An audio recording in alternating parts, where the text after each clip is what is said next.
Plišanograd i nestala papuča. U šarenoj zgradi, Plišanogradu, živela je i maca papučarica.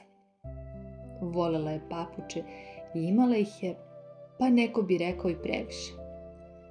Ali papučarici su sve bile omiljene. Sve dok jednog dana nije primetila da od svih omiljenih najomiljenije nedostaju. Imala ih je u svim bojama. Mekane, šarene, prugaste, kožne, pa čak i jedne sa malim zvezdicama. Ali među svim tim papučama jedne su joj bile najomiljenije na svetu. Bile su mekane, tople i savršene za večernje šetnje po stanu. I jednog jutra, kada je maca otvorila svoj ormarić za papuče, zastala je. Jedna papuča je bila tu, ali druga je nestala. Prava misterija na 3. spratu plišane zgrade. Svi stanari su bili zabrinuti. Oh ne, usviknula je maca. Moja najomiljenija papuča. Vest se brzo proširila po celoj zgradi i stanari su se okupili u hodniku na 3. spratu.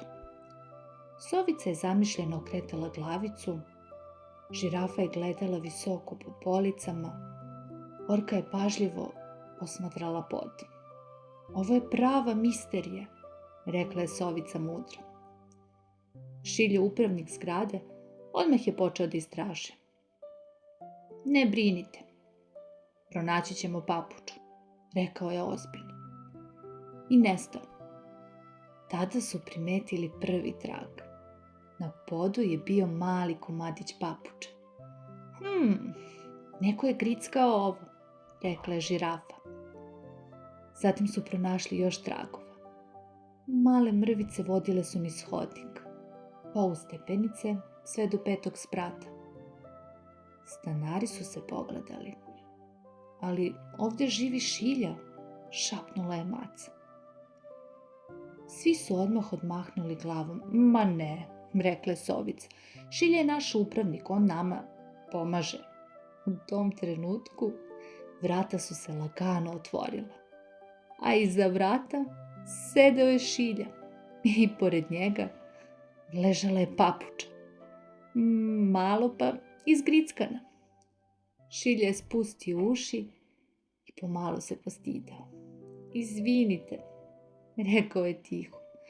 Ja sam pas i ponekad volim da grickam obuću. Na trenutak je zavladala tišina. A onda se maca papučarica nasmejala. Pa dobro. Samo sljedeći put pitaj prije nego što uzmeš moju papuču. Tako je Šilja obećao da više neće grickati papuče, a maca je dobila nove, još mekše. Te večeri, dok je mesec sijao iznad Plišanograda, plišane igračke su zaspale mirno i nasmejano. A Šilja, on je dobio posebnu gumenu kost za grickanje. I od tada papuče su bile bezbedne. A sada je vreme da i ti spavaš. Laku noć.